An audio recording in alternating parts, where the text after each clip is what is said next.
तीसरा टाइप अपना है अटैच्ड एक्स क्रोमोसोम मेथड या जुड़े हुए एक्स गुणसूत्रों की विधि। इस विधि में हम देखते हैं कि जब जुड़े हुए एक्स मादा गुणसूत्र यानी अटैच्ड एक्स फीमेल क्रोमोसोम का संकरण विकिरण से उपचारित किए गए मेल से कराया जाता है, तो इस नर का जो एक्स क्रोमोसोम है वो अगर अधिमादा में या सुपर फीमेल में पहुंचता है या नर संतान में पहुंचेगा। जब कभी भी यह मेल संतति में ऑफस्प्रिंग में पहुंचेगा तो उसमें उत्पन्न उत्परिवर्तन जो होता है वो तुरंत प्रकट हो जाएगा उसकी, और मेल में केवल एक्स ही गुणसूत्र पाया जाता है। इसीलिए जो दूसरे वाय में अगर पाया गया तो वाय के बनने से क्या हो जाएगी, उसकी मृत्यु हो जाएगी। और एक्स वाय जो नर मिला वो कैसा होगा, दृश्य होगा, अप्रभावी उत्परिवर्तन का प्रदर्शन करेगा। मतलब कि उसकी डेथ नहीं होगी, वो सामान्य रहेगा, लेकिन उसमें अप्रभावी जो उत्परिवर्तन है वो वहाँ पर जनरेट होगा, यानी हमें शो होगा और पता चलेगा कि हम डिटेक्ट कर रहे हैं उत्परिवर्तन को, तो वो हमें फाइन हो जाता है। यानी हम क्या कह रहे हैं कि जब जुड़े हुए एक्स क्रोमोसोम का संकरण एक्स का संकरण किसी ऐसे मेल से कराया जाए जिसको कि हमने एक्स रेज के द्वारा ट्रीट किया गया है, तब इस मेल का एक्स क्रोमोसोम कहाँ जा सकता है, या तो एक्स के साथ जा सकता है तो क्या बनेगा, सुपर फीमेल बनेगी। और अगर एक्स वाई के साथ यानी नर में गया तो दो वाई मिल जाएंगे, तो इसकी तो मृत्यु हो जाएगी क्योंकि ये सामान्य नहीं है। अगर इसके साथ गया तो यहाँ पर क्या जनरेट होगा, दृश्य अप्रभावी उत्परिवर्तन का प्रदर्शन हो जाएगा। तो ये नेक्स्ट जनरेशन में इसको F2 जनरेशन तक ले जाने की आवश्यकता नहीं पड़ेगी, तुरंत ही प्रभाव अपना दिखा देगा, क्योंकि नर में क्या पाया जाता है, केवल एक ही एक्स क्रोमोसोम पाया जाता है, तो वो एक ही पीढ़ी में अपना प्रदर्शन कर देगा। तो ये हमने देखा ड्रोसोफिला में लिंग सहलग्नी दृश्य उत्परिवर्तनों के अभिज्ञान के लिए जुड़े हुए एक्स क्रोमोसोम की विधि, यानी कि हमें ज़्यादा लंबी प्रोसेस करने की आवश्यकता नहीं मिलेगी अगर हम अटैच्ड एक्स क्रोमोसोम के साथ विकिरण द्वारा उपचारित किए गए नर का क्रॉस कराते हैं। तो यहाँ पर हमें सुपर फीमेल मिल जाएगी, यहाँ पर हमें XXY मादा मिल जाएगी, जो कि ये भी सामान्य नहीं है, मतलब कि जिंदा तो रहेगी लेकिन सामान्य नहीं है। और यहाँ पर हमें उत्परिवर्तन वाला जो क्रोमोसोम है वो मिलेगा, यानी कि म्यूटेट हुआ है। और यहाँ पर हमें वाई क्रोमोसोम मिलेंगे जो कि नॉर्मल नहीं है, इनकी डेथ हो जाएगी। तो ये हमने देखा जुड़े हुए एक्स क्रोमोसोम की विधि।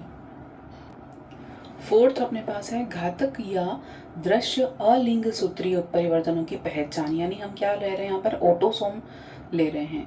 डिटेक्शन ऑफ ऑटोसोमल म्यूटेशन, ये या तो लिथल हो सकते हैं या विजिबल भी हो सकते हैं, यानी घातक होंगे तो उनकी डेथ हो जाएगी, और विजिबल है यानी कि अगर दिख जाएंगे उनके कैरेक्टर तो भी हमें पता चल जाएगा कि उत्परिवर्तन हुआ है।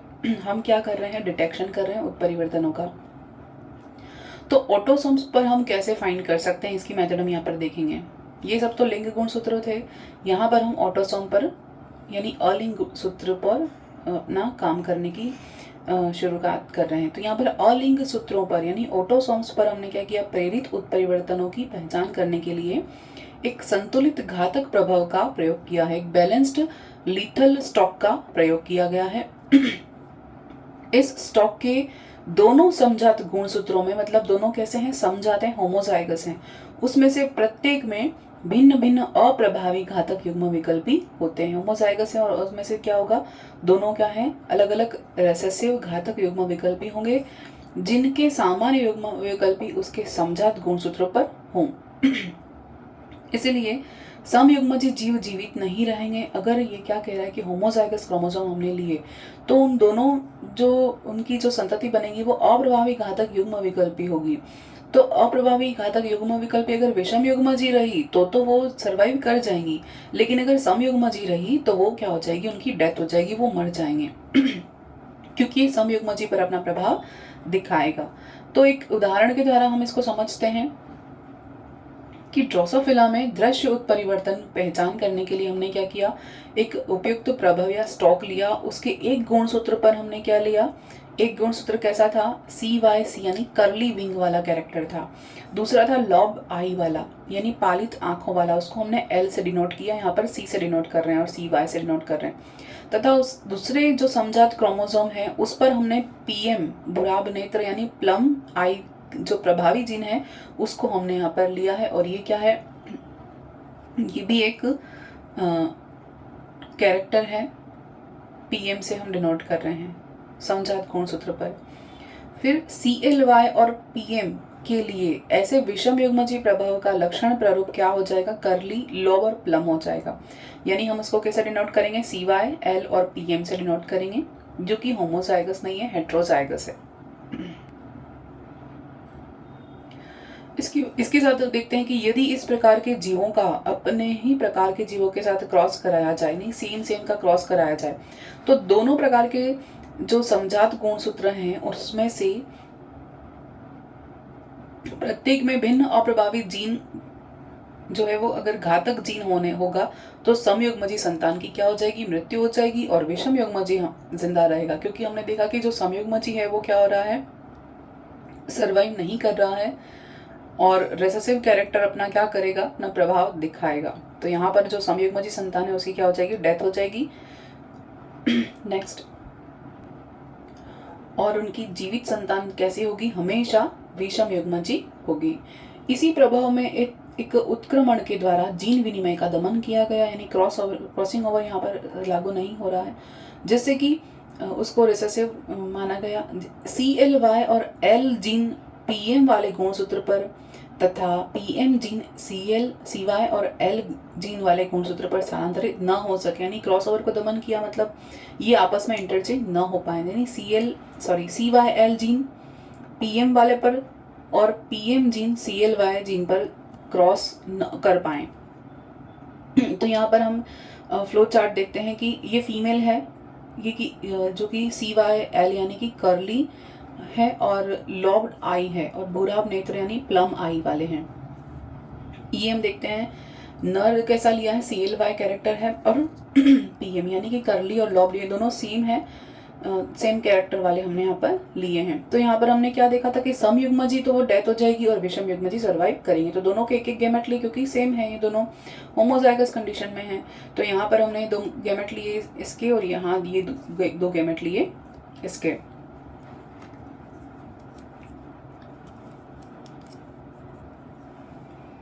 ये है इसकी गैमेट है दोनों, ये और ये, और यहाँ पर ये गैमेट है इन दोनों के। तो यहाँ पर हमने ये गैमेट दोनों के लिए इन दोनों के बीच में क्या कराया, क्रॉस कराया। तो CYL और ये PM यहाँ पर ये क्रॉस करेगा, तो ये क्या हो जाएगा, होमोजाइगस कंडीशन में इन दोनों ये साथ में क्रॉस करेंगे, तो CYL, तो इसकी क्या हो जाएगी, डेथ हो जाएगी। यहाँ पर हमने क्या देखा, CYL और ये PM है, यानी कि प्लम कैरेक्टर वाला है, बुरा व नेत्र वाला है। तो यहाँ पर ये कर्ली हो जाएगा, लॉब हो जाएगा, और प्लम आई, तो ये सर्वाइव करेंगे।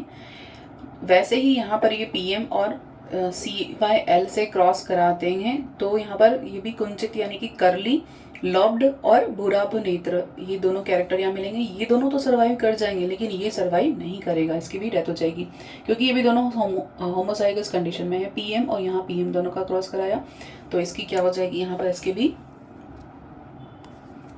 मृत्यु हो जाएगी। तो हमने देखा कि जो कुंचित, पालित और भूराभ जो है, यानी कि कर्ली, लॉब्ड और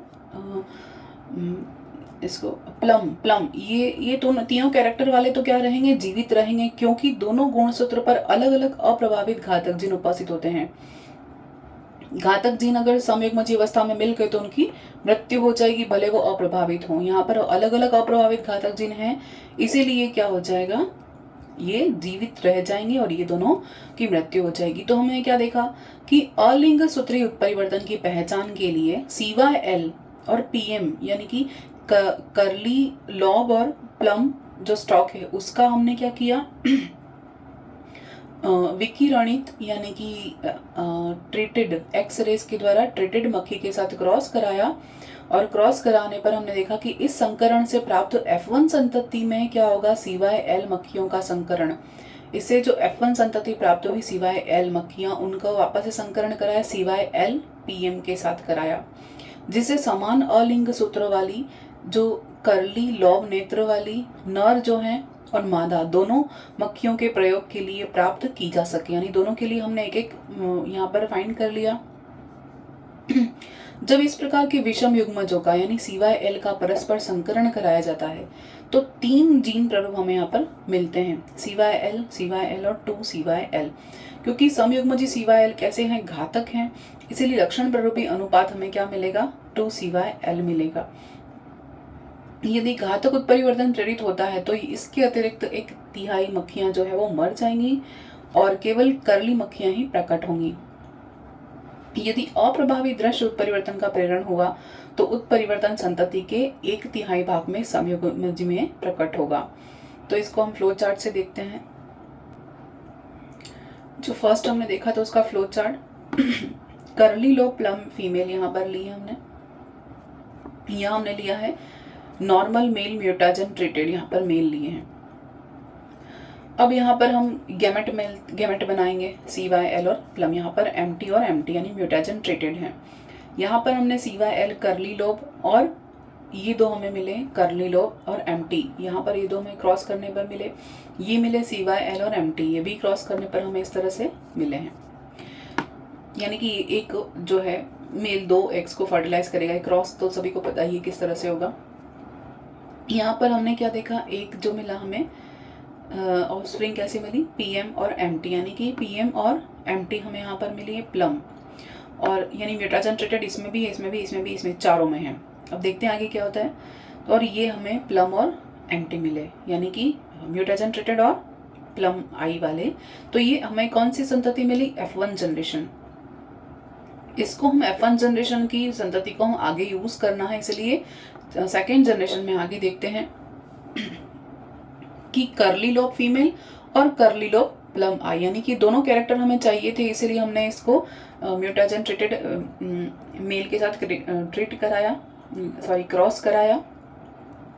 जो हमने आगे वाले पेज पर लिखा था उसी को हम यहाँ समझ रहे हैं। तो यहाँ पर हमें क्या मिला, करली लोब फीमेल मिली और म्यूटाजन ट्रीटेड मेल। तो ये हमें यहाँ पर 2 गैमेट इस तरह से मिल गए। यहाँ पर हमें करली लोब प्लम आई वाले यानी कि करली लोब भी मिले और प्लम आई वाले ये मेल हमें यहाँ पर मिले हैं। इन दोनों के गैमेट्स इस तरह से हमने अलग कर लिए। अब यहाँ पर क्रॉस कराएंगे तो क्या देखेंगे, क्या मिलेगा, CYL और CYL। ये कैसे मिलेंगे, करली लोब होमोजाइगस मिलेंगे, यानी ये जो क्रॉस कराया हमने यहाँ पर इस तरह से, यहाँ पर मैंने एरो नहीं बनाया, सभी को इतना तो पता ही होगा कि क्रॉस किस तरह से होगा। और यहाँ पर CYL और PM, यहाँ पर मैंने ये CYL और इस PM के साथ इसको क्रॉस कराया तो क्या मिला, करली लोब प्लम मिला। तो ये तो डाई हो जाएंगे, क्योंकि हमने क्या कहा था, होमोजाइगस कैसे हैं, डाई हो जाएंगे। समयुग्मजी हमेशा घातक उत्परिवर्तन को प्रेरित करेंगे तो उनकी डेथ हो जाएगी। यहाँ पर हमें करली लोब और प्लम मिला, यानी दोनों अलग अलग कैरेक्टर वाले मिले तो ये सर्वाइव करेंगे। यहाँ पर क्या मिला, म्यूटाजन ट्रीटेड और CYL, ये भी दोनों अलग हैं, तो करली लोब हमें मिला एक मेल, और यहाँ पर हमें म्यूटाजन ट्रीटेड और प्लम वाले यानी कि प्लम हमें कैरेक्टर वाले मेल मिले।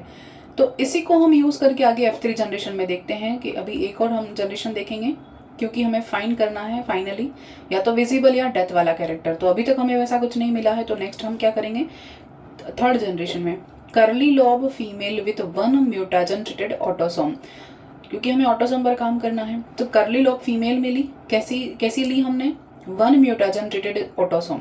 तो एक म्यूटाजन ट्रीटेड ऑटोसोम वाली हम यहाँ पर फीमेल का यूज कर रहे हैं, ये वाला।